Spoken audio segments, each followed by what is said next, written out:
నీకేంటే నీ కడుపు ఉంటే ఏంటి పోతే ఏంటి ముగ్గురుతో చేయించుకున్న కడుపు అయితేనేగా ఈ కడుపు పోతే ఇంకొక కడుపు పెడతారు. ఆవిడ లైంగికంగా చెడిపోలేదు అని సాక్ష్యం ఇవ్వడానికి వారం 10 రోజులుగా మీరు మీ నోరు వాడుకొని వాదిస్తున్నారు. డబ్బు కోసమే కదా మీరు మీ నోటితో చేస్తున్న వ్యభిచారమా? కర్ణుడు పుట్టడానికి కారణం ముట్టుకోలేదు, అది ఆర్టిఫిషియల్ ఇన్సెమినేషనే. కుంతి చేసింది తప్పు కానప్పుడు ఈ సావిత్రి చేసింది తప్పు కాదు. అదే భర్త ఇంకొక పక్కింటి ఆవిడికి పిల్లలు లేరని ఆర్టిఫిషియల్ గానో నేచురల్ గానో అదే పని చేస్తే ఇక్కడికి వచ్చిన వాళ్ళందరూ కూడా ఒప్పుకుంటారా? ఇది మీరు చెప్పండి. నాకు ఇప్పుడు 2 నెలలు కదా, నా కడుపు నిలబడ్డట్టేనా? నీకేంటే నీ కడుపు ఉంటే ఏంటి పోతే ఏంటి ముగ్గురుతో చేయించుకున్న కడుపు అయితేనేగా ఇంకోసారి అదని భయపడ్డానికి. నీకే ఈ కడుపు పోతే ఇంకొక కడుపు పెడతారు. నలుగురి బిడ్డల్ని కన్నా తల్లి మీరు. తల్లికి బిడ్డ మీద ఉండే ప్రేమేంటో తెలిసి కూడా నా బిడ్డ గురించి అలా మాట్లాడొచ్చా? నాతో నీకు పోలికేంటే నువ్వు చేస్తే తప్పులేదు కానీ నేనంటే తప్పు వచ్చిందా? ఏంటి ఇక్కడ మీటింగ్? లోపలికి వెళ్ళండి.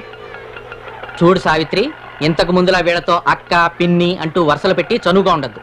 నీ విషయం ఇక్కడ పెద్ద గొడవ అయిపోయింది. అరే మొన్నటికి మొన్న ఆ సుదర్శన్ గారి భార్య ఏమండి నేను కూడా ఆ సావిత్రిలా కడుపు చేయించుకుంటాను, 5 లక్షలు వస్తే ఫ్లాట్ కొనుక్కోవచ్చు అందట. ఛీ, అనడానికే కాదు వినడానికి కూడా అసహ్యంగా ఉంది. సావిత్రి ప్లీజ్ ఇక నుంచి మాతో మాట్లాడు.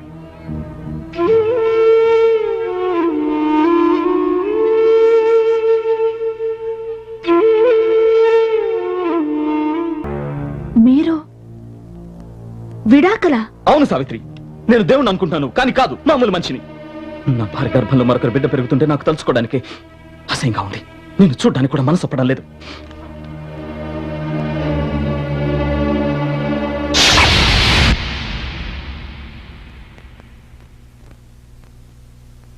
దీనికి నోటీస్ ఎందుకు? చెప్తే ఇల్లు వద్ద నేనే వెళ్ళిపోతాగా. కోర్టులో నువ్వు తప్పు చేసావని రుజువైతే గానీ విడాకులు చెల్లవు.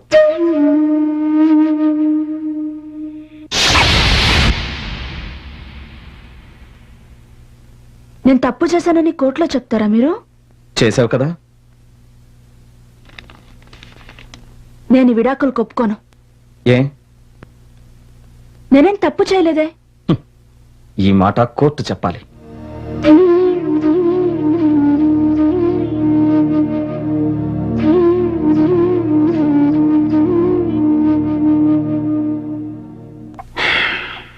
ఓకే, ఇక సురేందర్ గారి తరఫున లాయర్ వారి వాదనను వినిపించవచ్చు. Doctor Raghunath, chief surgeon, Apollo hospitals. General గా మా బోటి లాయర్లు సలహాలు ఇస్తుంటారు. అలాంటిది డాక్టర్ అయి ఉండి మీరు సలహా ఇవ్వడం చాలా సంతోషించదగ్గ విషయం. ఈ కృత్రిమ గర్భం మీదేనా? ఐ మీన్ ఈ కృత్రిమ గర్భధారణ సలహా మీదే అనుకుంటా. హాస్పిటల్లో డాక్టర్లందరం కూర్చుని చర్చించాకే ఈ నిర్ణయం తీసుకున్నాం. సలహా ఇవ్వడం పెద్ద తప్పేం కాదు డాక్టర్, కాకపోతే తర్వాత వచ్చే పరిణామాలే. ఈ ఆర్టిఫిషియల్ ఇన్సెమినేషన్ మీరే చేశారా? లేదు, డాక్టర్ రూపాదేవి చేశారు. అంటే ఆవిడ ఇలాంటివి చేయడంలో బాగా ఎక్స్పర్టా? అదేం లేదు, మా హాస్పిటల్లో ఇదే ఫస్ట్ టైం. పోయేదేముందని ఒక ప్రయోగం చేసి అదే దక్షాలి అన్నారు. డాక్టర్ రూపాదేవి గారిని క్రాస్ ఎగ్జామిన్ చేయడానికి పర్మిషన్ ఇవ్వాల్సిందిగా కోరుతున్నాను. Permission granted. డాక్టర్ రూపాదేవి గారు, సావిత్రికి ఆర్టిఫిషియల్ ఇన్సెమినేషన్ చేసే ముందు ఆమె భర్త అనుమతి తీసుకోవడం చట్టరీత్యా అవసరం కదా? అవసరమే, కానీ చావు బ్రతుకుల్లో ఉన్న ఆమె భర్తని బ్రతికించుకోవడం కోసమే కదా ఈ ఆర్టిఫిషియల్ ఇన్సెమినేషన్ అన్నది అవసరమైంది. ఓహో, మనుషుల్ని బతికించడానికి ఇది ఒక కొత్త పద్ధతి అనుకుంటా. అంటే ఇక మీ అవసరాల కోసం చట్టాన్ని గాలికి వదిలేస్తారా? నా వృత్తి ధర్మమే నాకు చట్టం. సార్, మీకు సడన్ గా ఫిట్స్ వచ్చి మీరు కుప్పకూలిపోతే మీరు లేచి నాకు పర్మిషన్ ఇచ్చే వరకు నేను వెయిట్ చేయాలా, ట్రీట్మెంట్ చేయాలా?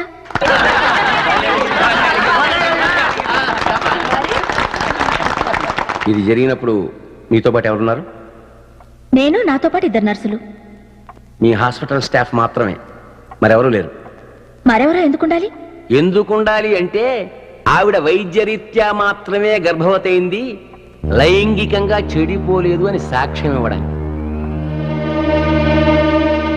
లాయర్ గారు, మీరు మానసికంగా చాలా చెడిపోయారు. మీకు ట్రీట్మెంట్ అవసరం.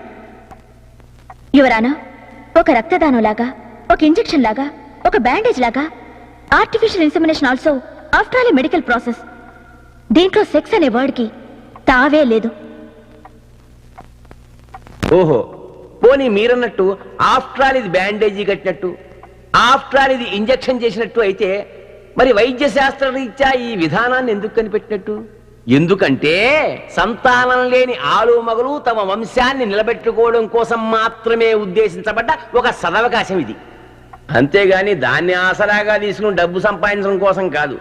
కేవలం డబ్బు సంపాదన కోసమే పరాయి మగాడి వల్ల గర్భవతి అయితే దాన్ని వ్యభిచారం అంటారు. అలాంటి వ్యభిచారాన్ని ప్రోత్సహిస్తున్న మిమ్మల్ని డాక్టర్ అనరు, బ్రోకర్ అంటారు.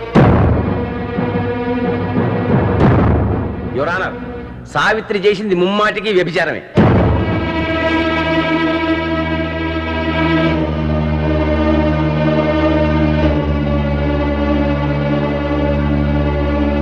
పరువుగా బతుకుతున్న నా క్లయింట్కి ఆవిడతో విడాకులు ఇప్పించాల్సిందిగా కోరుతున్నాను.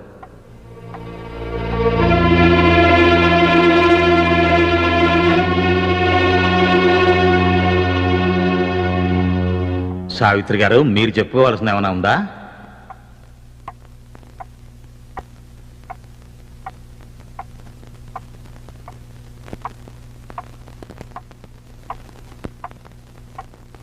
అయ్యా, నేను పెద్దగా చదువుకోలేదు. వీరిలాగా వాదించడం నాకు చేత కాదు. కానీ నాకు తెలిసినంతలో చెప్తాను, దయచేసి వినండి. నేను డబ్బు కోసమే నా గర్భాశయాన్ని వాడుకున్నాను. అది తప్పంటున్నారు. కానీ నాకు తెలియక అడుగుతాను, వారం 10 రోజులుగా మీరు మీ నోరు వాడుకొని గొంతు చించుకుని కేసు వాదిస్తున్నారు. డబ్బు కోసమే కదా? ఇలా వాదించి డబ్బు సంపాదించడం మీరు మీ నోటితో చేస్తున్న వ్యభిచారమా? ఆ టైపు చేసే ఆవిడ చేతులు వాడుకోవడం చేత్తో చేసే వ్యభిచారమా? మిషన్ కుట్టే ఆడవాళ్లు కాళ్ళతో మిషన్ తొక్కడం కాళ్ళతో చేసే వ్యభిచారమా? ఎన్నో ఆఫీస్లో, ఫ్యాక్టరీలో, వ్యాపారాల్లో ఒక్కొక్కరు ఒక అవయాన్ని వాడుకొని డబ్బు సంపాదిస్తారు. అవేవి వ్యభిచారం కానప్పుడు నాకు అక్కడికొచ్చిన నా గర్భాశయాన్ని నేను వాడుకోవడం వ్యభిచారమా?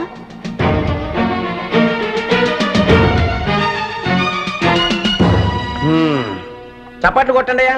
అమ్మా, మీరు చెప్పే పద్ధతిలో వ్యభిచారాలు కూడా మేం చేసేది వ్యభిచారం కాదు, ఉద్యోగం అంటారు. తప్పు లాయర్ గారు, మీరు వాదించేది తప్పు. వ్యభిచారం అనేది ఒక మనిషిని సుఖపెట్టడానికి చేసే వ్యాపారమే గాని ఒక మనిషి కష్టాన్ని తీర్చేది కాదు. సంతానం లేని వారు వంశాన్ని నిలబెట్టుకోవడం కోసం ఈ పద్ధతిని వాడితే తప్పులేదని మీరే అన్నారు. నేను చేసింది కూడా అదే. ఎవరో ముక్కుమని తెలియని బిడ్డ తండ్రి సంతానం లేక వంశాన్ని నిలబెట్టమని కోరితే అది నెరవేర్చిన భర్తని బ్రతికించుకున్నాను. ఆ వంశాన్ని నిలబెట్టడం నా భర్త అవసరమా మరొకరు అవసరమా అని కాదు, ఒక తండ్రి అవసరం, ఒక తల్లి మాత్రమే తీర్చగలిగిన అవసరం. ఇక్కడ సంతానమే లక్ష్యం. మీరు డబ్బును ఎందుకు వేరుగా చూస్తున్నారు? కిడ్నీ లేని వాడికి కిడ్నీ ఇవ్వడం తప్పు కాదు, కన్ను లేని వారికి కన్ను ఇవ్వడం తప్పు కాదు, రక్తం కావాల్సిన వాడికి రక్తం ఇవ్వడం తప్పు కాదు. కానీ బిడ్డ లేక బాధపడే వాడికి ఒక బిడ్డం కన్నిచ్చే వాళ్ళ బాధ తీర్చడం నేను చేసిన తప్ప? దేవుడిచ్చిన శరీరంలో ఒక్కొక్క భాగానికి ఒక్కొక్క విలువ ఉండదు లాయర్ గారు. అన్ని ఒక్కటే. నేను చేసిన తప్పే అయితే అసలు ఇలాంటి పద్ధతుల్ని కనిపెట్టడమే తప్పు. మందులు కనిపెట్టడం తప్పు, పిల్లలు పుట్టకుండా ఆపరేషన్ చేయించుకోవడం తప్పు, చికిత్సలు తప్పు, డాక్టర్లు తప్పు. నా కృత్రిమ గర్భం తప్పైతే మనిషి అవసరానికి వైద్యంలో కనిపెట్టిన పద్ధతులు అన్ని తప్పే. ఆపేయండి, ఆపేయండి పద్ధతుల్ని. ఇలాంటి పద్ధతుల్ని కనిపెట్టకూడదని శాసనం చేయండి. మీరే కాదు, ఊరు వాడ నన్ను కాకలా పొడుచుకు తింటున్నారు. చదివిన వాళ్ళు, చదువు లేని వాళ్ళు, నీతి కథలు చెప్పేవాళ్ళు, నీతి కథలు రాసేవాళ్ళు, పురాణాలు తెలిసిన వాళ్ళు, శాస్త్రాలు చదివిన వాళ్ళు అందరూ తలరా నమ్మి ధృవుతున్నారు. ఈ నరకం నుంచి తప్పించుకోవాలనే ఈ విచారణ లోపాయికారుగా కాకుండా లోకానికి తెలిసే విధంగా జరపమన్నాను. ఇక్కడ కూడా మీరు మీ వాదనతో నేను ఎంత హింస పెట్టాలో అంత హింస పెడుతున్నారు. మీరు చేస్తున్నది వ్యభిచారమా? నేను చేసింది వ్యభిచారమా? మీ ఆలోచన వ్యభిచారమా? నా ఆక్రోశం వ్యభిచారమా? 5 భర్తలున్న ద్రౌపదికి కౌరవుల కొలువులు కూడా జరగని అవమానం నాకు కోట్లు జరిగింది.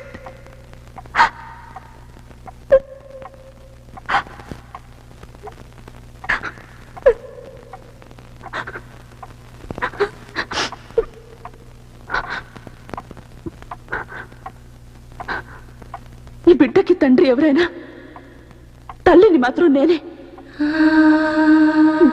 నా బిడ్డ మీద ఒట్టేసి చెప్తున్నాను, నా భర్తని బ్రతికించుకోవడానికి నా గర్భాశయాన్ని వాడుకుందనే తప్ప నీ వేరే తప్పు చేయలేదు.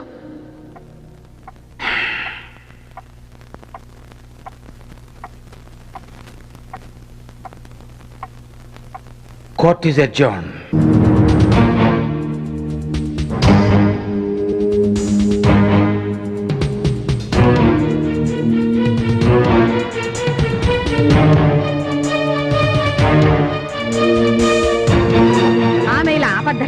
చెప్పింది. ఈ సొసైటీ తప్పకుండా ఆమెకు అవేర్నెస్ క్రియేట్ చేయాలని, సొసైటీ అనేటటువంటిది మనమే కాబట్టి సమర్థించాలి మనం ఇటువంటి చర్యల్ని. ఈ సైన్స్ వల్ల దుష్పరిణామాలని నేను అనుకోను. తన భర్తను బ్రతికించుకోవడానికి చేసింది కాబట్టి ఇది తప్పు కాదు. ఆ తర్వాత వస్తే కుంతి మాద్రి. పాండురాజు గారు అయోగ్యుడు అనగానే వెంటనే దేవతల కోసం ఆవిడ ప్రార్థన చేస్తే సూర్యుడు వచ్చి ఆమెను ముట్టుకున్నాడా? కర్ణుడు పుట్టడానికి కారణం ముట్టుకోలేదు, అది ఆర్టిఫిషియల్ ఇన్సమినేషనే. కుంతి చేసింది తప్పు కానప్పుడు ఈ సావిత్రి చేసింది తప్పు కాదు. సాధారణంగా హైందవ సమాజంలో మహిళకు మొదట తన కుటుంబం, తన భర్త, తర్వాతే సమాజ రక్షణ. దానికోసం ఆమె ఎంతకైనా తెగిస్తుంది, ఎంత కష్టమైనా పడుతుంది, ఎంత కఠోర నిర్ణయాలైనా తీసుకునే శక్తి హైందవ సమాజంలో మహిళకుంది.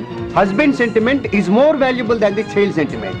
అదే భర్త ఇంకొక పక్కింటి ఆవిడికి పిల్లలు లేరని ఆర్టిఫిషియల్ గానో నేచురల్ గానో అదే పని చేస్తే ఇక్కడికి వచ్చిన వాళ్ళందరూ కూడా ఒప్పుకుంటారా? ఇది మీరు చెప్పండి.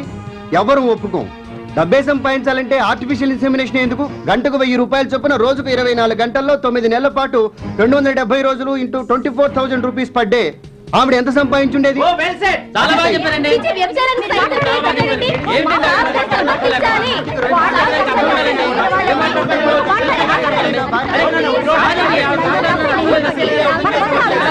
Savitri should have adopted the decision of taking abortion and she should have gone back to her husband. This is my opinion. భర్త మీద తనకున్న ప్రేమే ప్రధానంగా భావించింది కాబట్టి ఆ నిర్ణయం తీసుకుంది. ఆ సందర్భంలో ఏ రకంగానూ ఆమె శరీరానికి మనసు గాని ఆమె చేసిన దాని చర్య తాలూకు ఒకవేళ ఏమైనా మకిలితనం ఉంటే మురికుంటే అంటదు.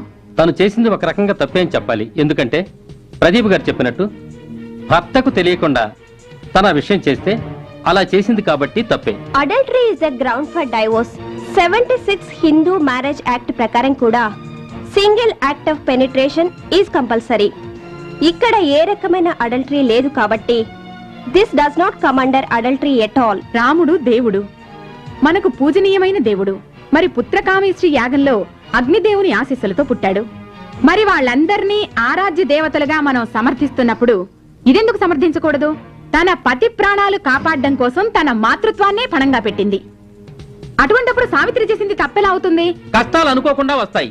సావిత్రికి భర్తను కాపాడుకోవడానికి వస్తే మరో అమ్మాయి ఒక మంచి భర్త కోసం కట్నం ఇవ్వడానికి ఈ పని చేసిందనుకోండి, మనం అక్షంతలు వేస్తామా? 9 నెలలు తల్లి యొక్క గర్భం పవిత్రమైనటువంటి గర్భం. ప్రపంచంలో ఇంతకంటే పవిత్రమైంది లేదు. తల్లి గర్భాన్ని రేపు 2 పర్పస్లుగా ఉపయోగించుకుంటారు. ఇది అత్యంత నీచమైనటువంటి పని. ఈ సావిత్రి చేసింది తప్పేమీ లేదు. ఎందుకంటే పతియే ప్రత్యక్ష దైవం అనుకునేటువంటి హిందూ సొసైటీలో సావిత్రి కూడా తన భర్తను ఎలాగైనా బ్రతికించుకోవాలనుకుంది.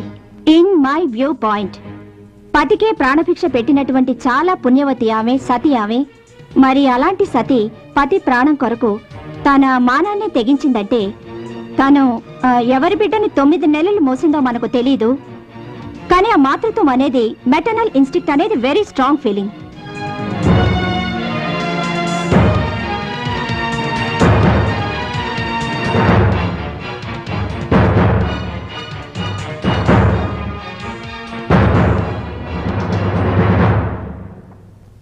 శ్రీమతి సావిత్రి కృత్రిమ గర్భిణీ కేసు ఇండియన్ జ్యూరీ ప్రుడెన్స్కే ఒక కొత్త అనుభవం కాబట్టి కేసు విషయంలో ఎంతో మంది నిపుణుల అభిప్రాయాన్ని కూడా తెలుసుకోవడం జరిగింది.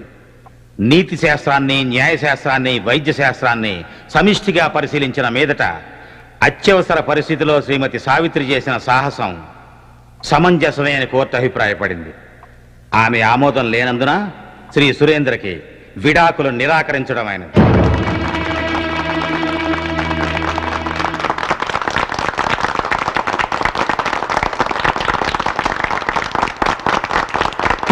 Order order.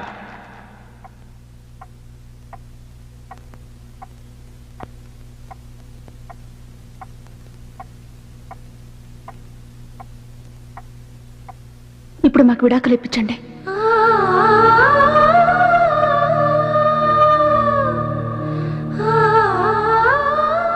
నేను చేసింది తప్పు కాదని 4 గోడల మధ్యనే కాకుండా 4 దిక్కుల నలుగురికి తెలియపరచడానికి నేను కోర్టుకు వచ్చాను. గాని